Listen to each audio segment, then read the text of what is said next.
ఇక liquor CBI కేసులో అరవింద్ కేజ్రీవాల్ కు ఊరట లభించలేదు. సిబిఐ కేసులో మధ్యంతర బెయిల్ ఇచ్చేందుకు సుప్రీంకోర్టు నిరాకరించింది. ఈ నెల 23న తదుపరి విచారణ చేపడతామని సుప్రీంకోర్టు తెలిపింది.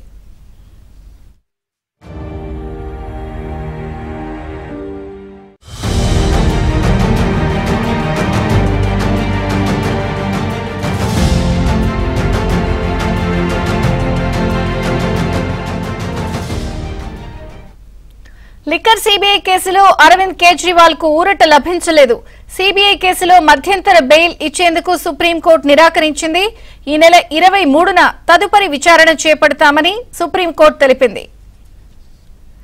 ఇక సిబిఐ కేసులో మధ్యంతర బెయిల్ ఇచ్చేందుకు సుప్రీంకోర్టు అరవింద్ కేజ్రీవాల్ కి నిరాకరించిన నేపథ్యంలో అప్డేట్స్ ఢిల్లీ బ్యూరో చీఫ్ కృష్ణని అడిగి తెలుసుకుందాం. కృష్ణ, విజయ్ చంద్రిక ఢిల్లీ మద్యం కేసులో సిబిఐ దాఖలు చేసినటువంటి కేసుకు సంబంధించి అరవింద్ కేజ్రీవాల్ కి ఇంకా రెగ్యులర్ బెయిల్ రాలేదు.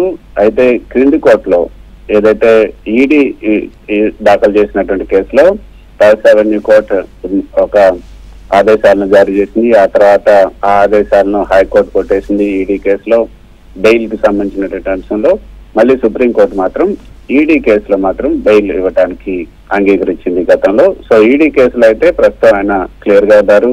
అయితే సిబిఐ కేసులో మాత్రం ఆయనకి బెయిల్ లభించకపోవడంతో ప్రస్తుతం ఆయన తిహార్ జైల్లోనే కేజ్రీవాల్ గడుపుతున్నారు. సిబిఐ కేసులో కూడా తనకు బెయిల్ ఇవ్వాలి అంటూ సుప్రీంకోర్టుని ఆశ్రయించారు. అయితే రెగ్యులర్ బెయిల్ వచ్చేంత వరకు కూడా మధ్యంతర బెయిల్ ఇవ్వాలని ఈ రోజు అంటే ఈ పూర్తి స్థాయిలో విచారించి ఈ రెగ్యులర్ బెయిల్ ఇచ్చేయడానికి ముందు మధ్యంతర బెయిల్ ఇవ్వడానికి ఇవ్వాలని కూడా కోరడం జరిగింది. అయితే మధ్యంతర బెయిల్ ఇవ్వడానికి నిరాకరించినటువంటి సుప్రీంకోర్టు తదుపరి విచారణ అంటే ఈ కేసులో ఉన్నటువంటి రెస్పాండెంట్స్ ఎవరైతే ఉన్నారో సిబిఐతో పాటు మిగతా రెస్పాండెంట్స్ ఎవరైతే ఉన్నారో వాళ్ళందరికీ కూడా నోటీసులు జారీ చేసి తదుపరి విచారణను ఈ నెల 23వ తేదీకి వాయిదా వేసింది. 23వ తేదీని దీనిపైన విచారణ చేపట్టబోతుంది. గతంలో మనీష్ సిసోడియాకి ఏదైతే 15 నెలల పాటు జైల్లో ఉన్నటువంటి మనీష్ సిసోడియాకి సుప్రీంకోర్టు ఇటీవలే బెయిల్ కూడా మంజూరు చేసింది. ఈ నేపథ్యంలో ఈ కేసులో ఉన్న వాళ్ళందరికీ కూడా బెయిల్ వచ్చే అవకాశం ఉందని కూడా అందరూ భావించారు. ఈ బెయిల్ ఇచ్చే సమయంలో మనీష్ సిసోడియాకి బెయిల్ ఇచ్చే సమయంలో సుప్రీంకోర్టు కీలకమైనటువంటి వ్యాఖ్యలు చేసింది.